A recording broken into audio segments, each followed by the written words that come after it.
Thanks, Dr. Jamila. Sabah al-khair. It's so good to see a lot of faces that were part of our journey at the virtual hospital that started early in 2020.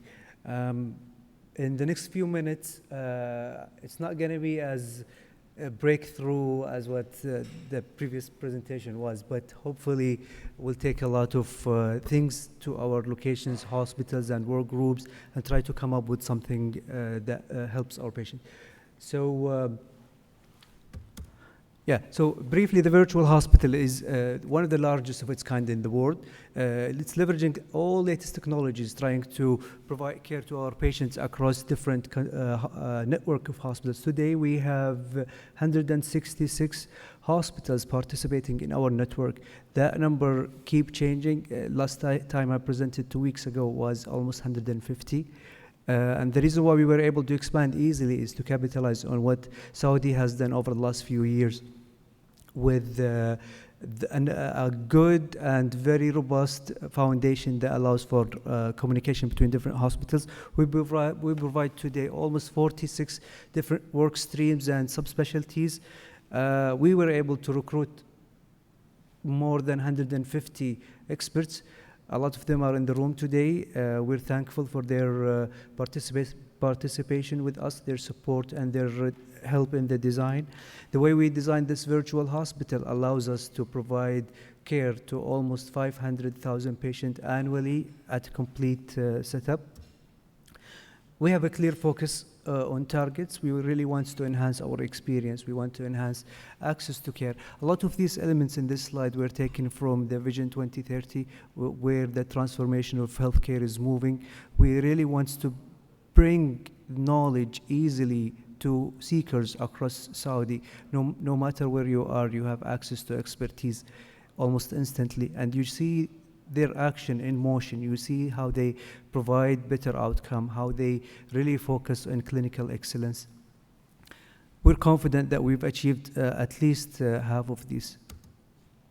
Telemedicine is not new. I like to share always this piece of not very clear write-ups from 1927, where people were envisioning how to use telemedicine using technologies that were available at that time. For example, Dr. Gale here was envisioning the use of telegraphy for telemedicine. But what we're after is not just telecommunication.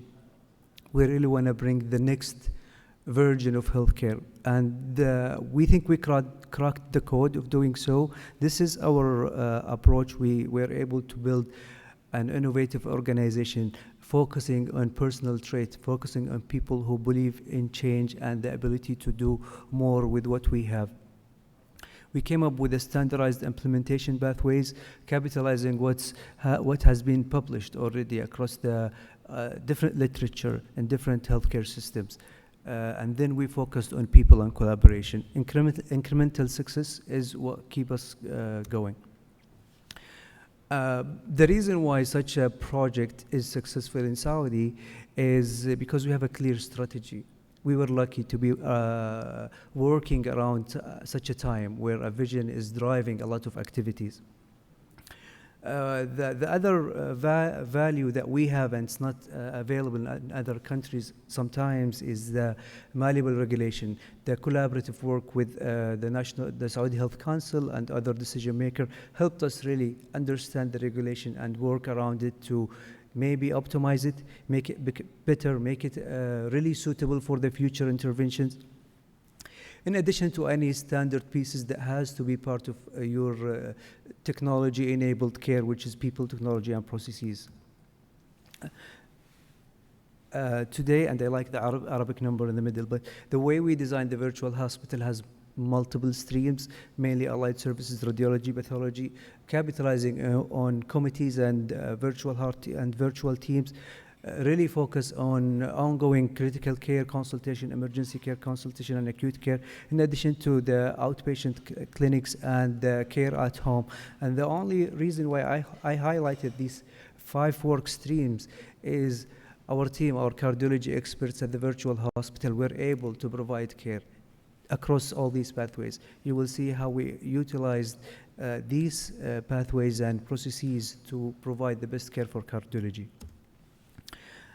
I don't want anybody to really stare at this slide. It's just going to make you confusing. But these are some of the specialties that we design. And the one thing that we were able to do is really bring everything that could make the workforce comfortable, really deal with their burnout, and then provide to the patient the perfect model.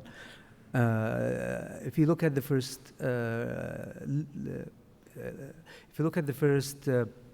row, for example, you will see the heart failure group, the structural heart, the adult, and then the critical care and electrophysiology.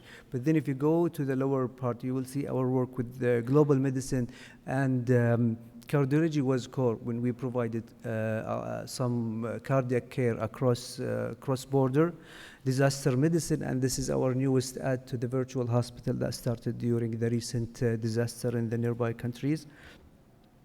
In the next few minutes, I will briefly have a deep dive into what we're doing at the cardiology and the virtual hospital. So one of the biggest and core service that we provide is the National Virtual Heart Committee, where a group of experts from different healthcare sectors in Saudi, whether it's MOH, university hospitals, or military or whatnot, every expert in Riyadh or in Saudi is welcome to join this group. We've done it across 4 different streams. One focusing on structural heart disease, where we supervise some of the TAVI planning and surgical planning, advanced heart failure, electrophysiology, pediatric, and adult advanced heart failure programs. One of the reasons why we were able to do a national approach and managing cases with some sort of a standardized strategy is the foundation, as I mentioned earlier, that really allowed us to move forward. For example, TAGI is an unheard of cardiac PAC system where you could really see any cardiac procedure done across multiple cardiac centers. If you have a time to go and just scroll around TAVI, you will see how such an approach allowed us to build upon it a heart committee, an RPM programs, and also facilitate for other interventions. We'll speak briefly about the RPM program, which is the remote heart patient monitoring program for advanced heart failures.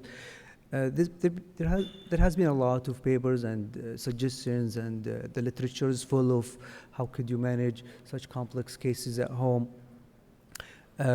We brought the right pieces and capitalize on the approach of having multidisciplinary management program for heart failure. And then we've implemented such a program across 3 different cities in Saudi today.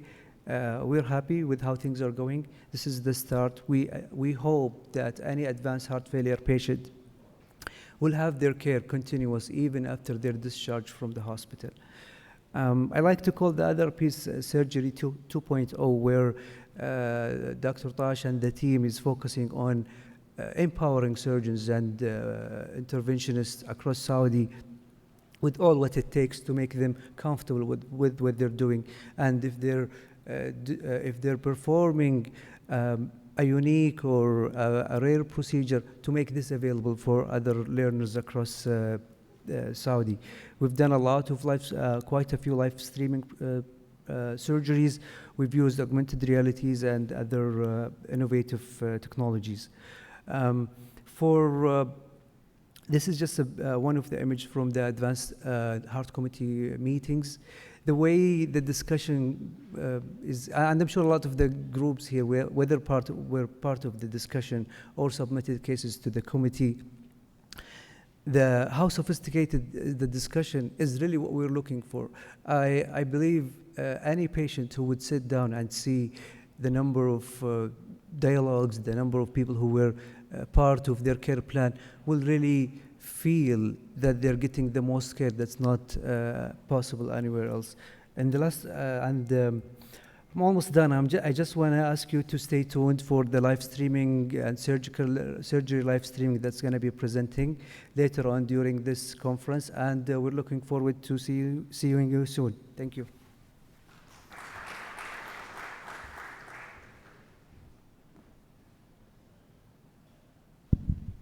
Thank you, Dr. Abdulaziz. I think this was an excellent overview.